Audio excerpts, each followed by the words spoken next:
subscribe now and press the bell icon. Never miss an update.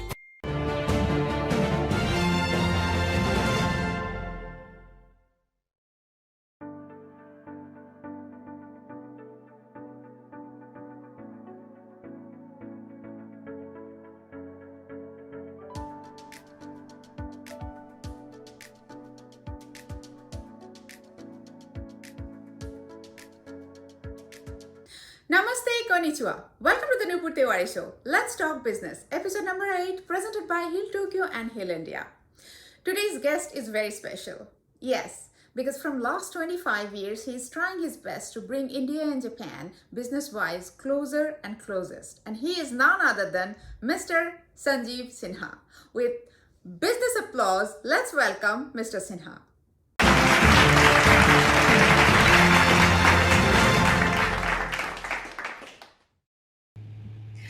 Namaste, konnichiwa. Welcome to the Nupur Tewari show.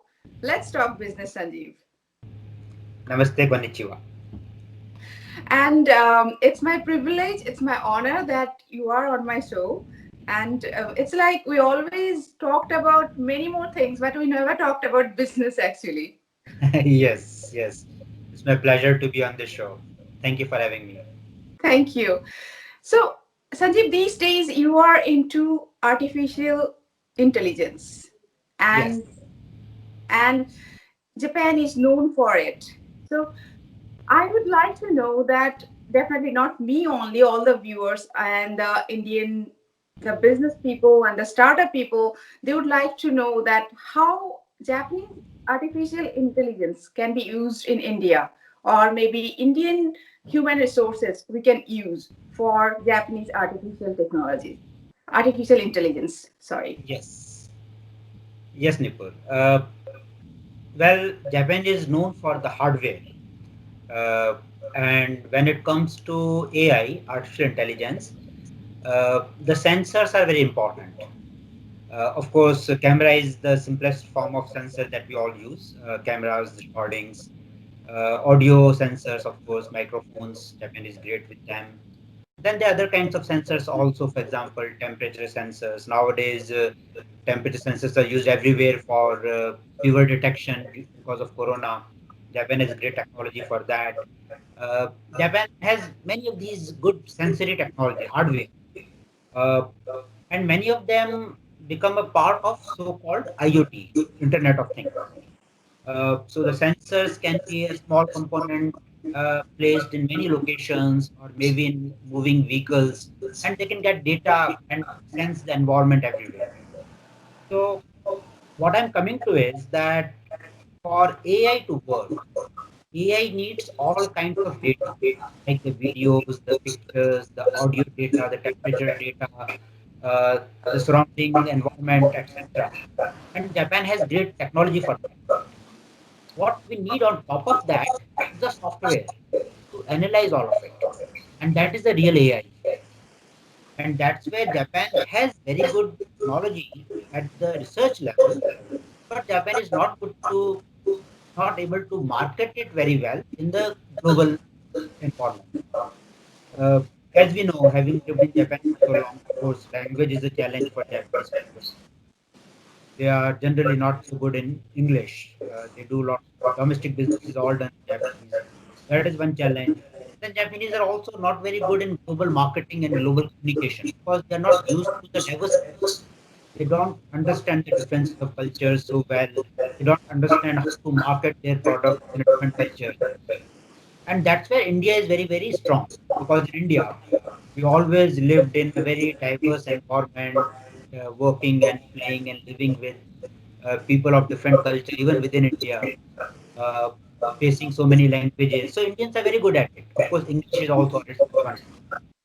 So uh, what I'm working on now is that Indian human resource for Japanese artificial intelligence technology, including the Japanese hardware, for the global marketing to take the Japanese technology to the global environment, of course, including India.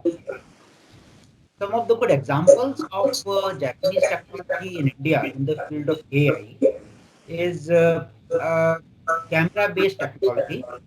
for surveillance purposes. So some Japanese technology has been implemented in India in some cities for crime prevention, for example. Cameras can, of course, operate 24 hours, day and night. And with use of artificial intelligence, they can automatically detect certain types of criminal activities.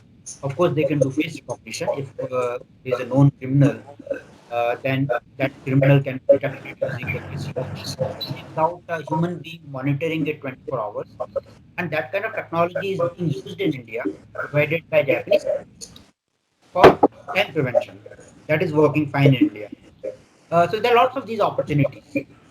Uh, on the other hand, Japan is in shortage of IT human resource. Of course, AI is IT. It's part of IT.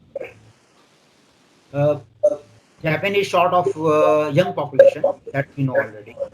And among the youth in Japan, there is less and less interest in the technology side.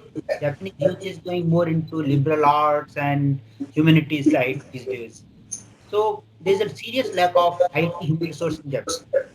So I'm working on that to bring Indian IT professionals, particularly in the field of AI, to Japan or work with Japanese companies even while sitting in India, and they can be the development part of Japanese companies as well as the marketing strength for Japan. Okay.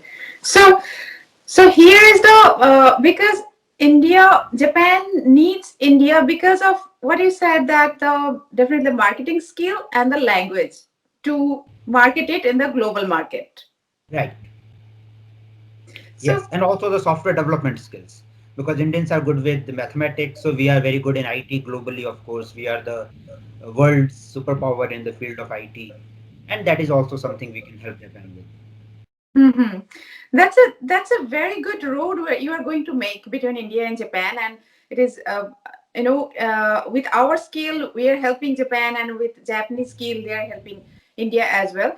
But how long does will it take to have this? I think it is a kind of a great development and kind of revolution. The way the whole world is looking at AI, that Yes. artificial intelligence, I think it is going to be a revolution if we can bring really the Indian resources, Indian human resources. So Yes. how long do you think it will take to have that, I would say, revolution? Well, I came to Japan 25 years ago Mm-hmm. as a AI engineer. I was working in a Japanese venture in the field of AI. And of Sorry, course, I'd like to pause you. So you came here to work as an AI engineer. yes, my first entry into Japan was in the field of Mm-hmm. AI. And that company now is a world leading company in the autonomous driving, automatic driving technology. Company called Mobileye, which is about $40 billion valuation now, one of the world leaders. So I started my career in Japan in the field of AI. I was hired with my IIT background because Japanese companies had started looking at IIT, particularly this company back then. Then I founded the IIT Alumni Association in Japan to promote the Indian human resource in Japan. And we have done a lot of work to promote Indian IT skills, particularly mathematical engineering technology skills in Japan over the last 2 decades. Meanwhile, I moved to finance. I worked in the field of uh, financial engineering, derivatives, and also financial sales. I was with Goldman Sachs. I was with Mizuho. I was the country head for asset management in Japan. Uh, so combination of the two, finance and AI, is one of my focus areas now.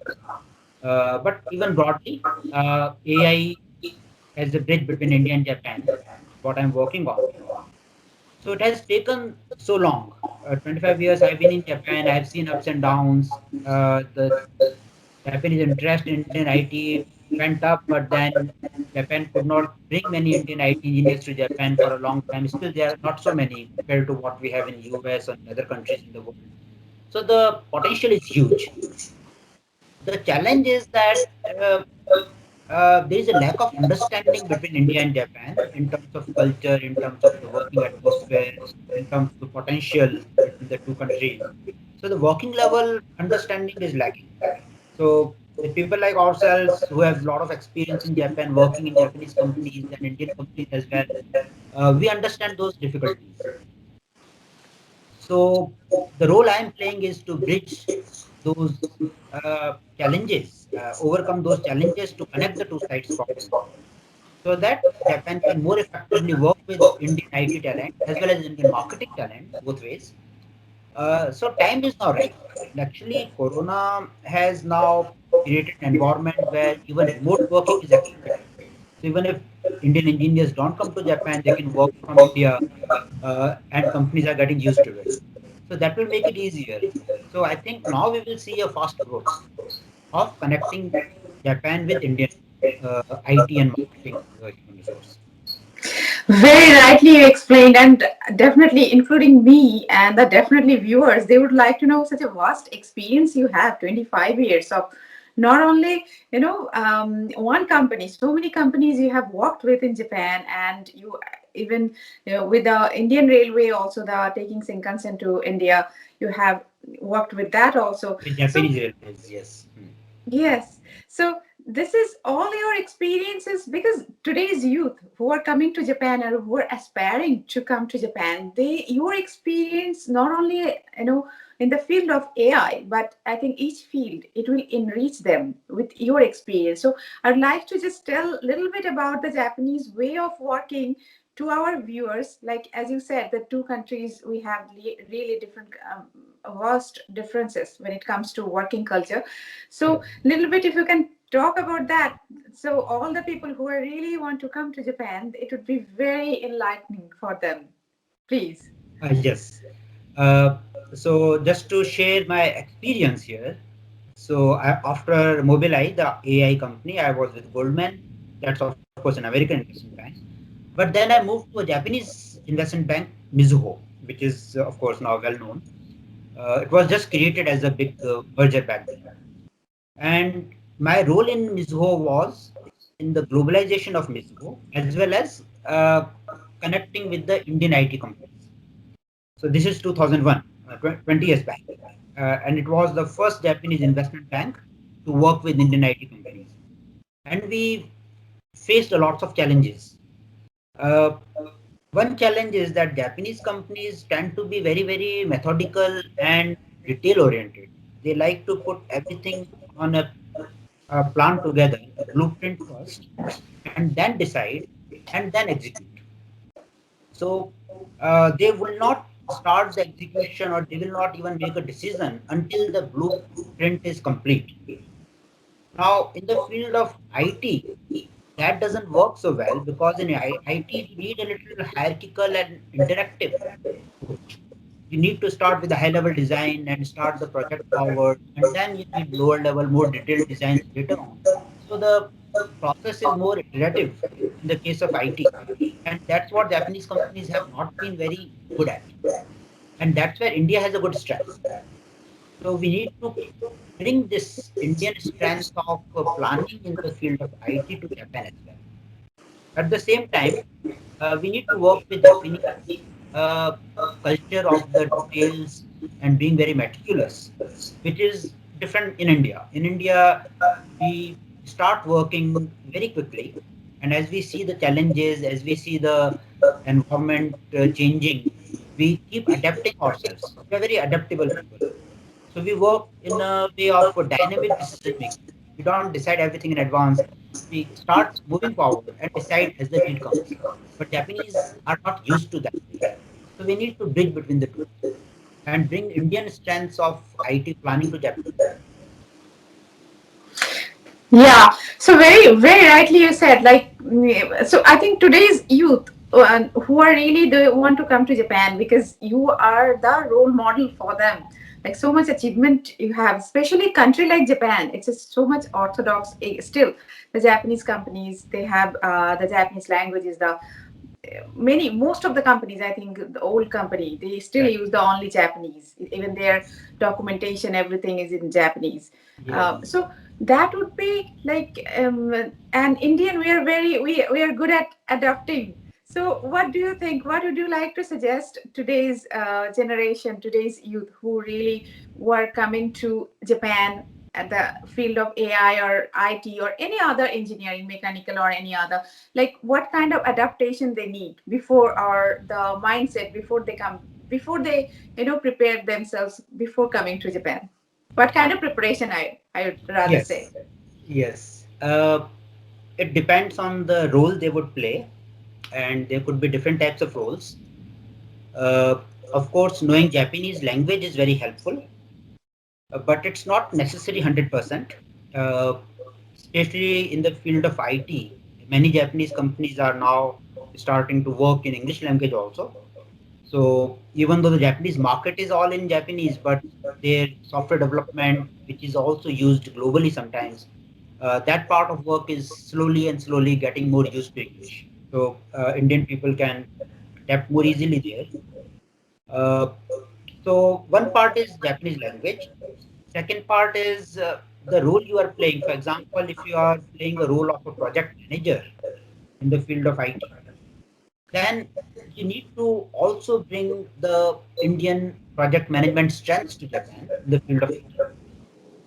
You have to play a sort of leadership uh, in that situation. And you have to, of course, be sensitive to Japanese culture, because to play a leadership role, you have to understand the mindset of the Japanese people, how they are working, how they are thinking. Lastly, if you are coming to Japan for the marketing roles, which is also we are seeing increasingly, and I think that is a major role India should play with Japan in the field of AI, especially because Japan has the full technology, but it's not able to market it.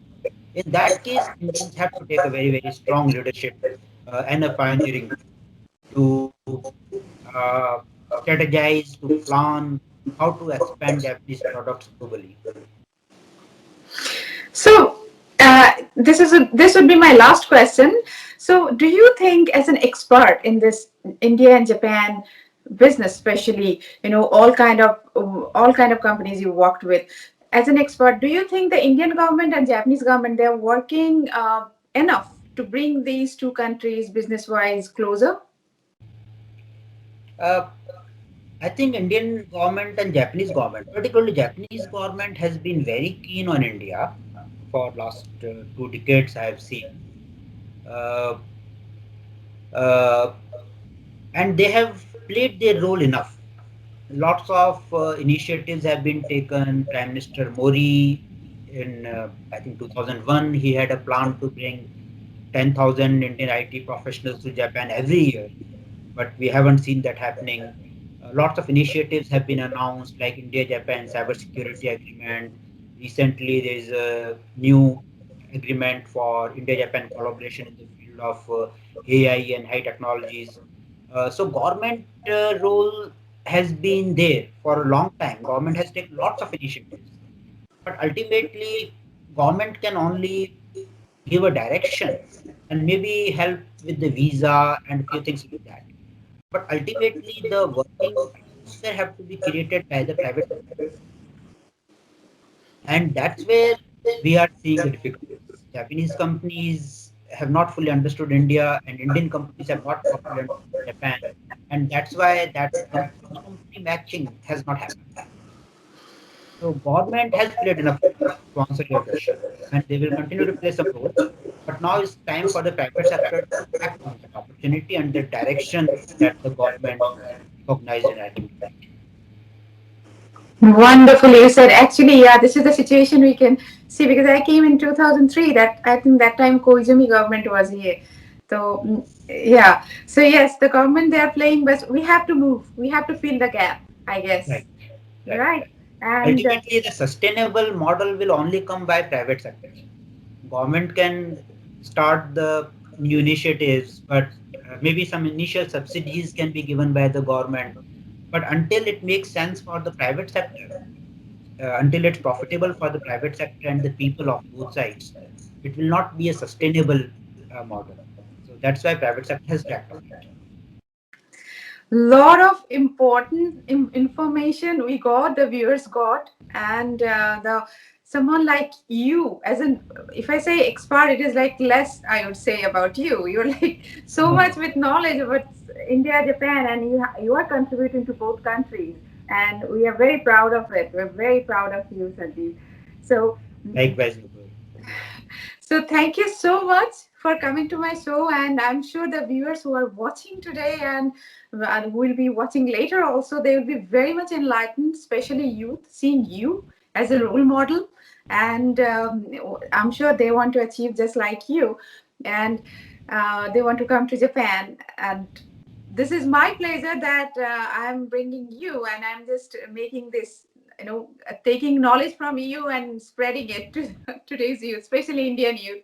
So thank you again, Sanjeev, Thank for you so much. coming to my show, and I'll see you next time, definitely, because you Thank have to come again. Looking forward. Yes. Thank you, and Thank namaste. Namaste. So, everyone, I'm sure that you got so much inspiration and energy from this episode that you're going to start your business right now. Next week, also, we have another dynamic guest next Friday. But before that, tomorrow we have another show, the Nupur Tewari show, and Sunday we have Shakti Women Who Fought Odds. So, everyone, don't go away, stay tuned, because I'll be back tomorrow again. Do take care of yourself and do love yourself too. Stay tuned.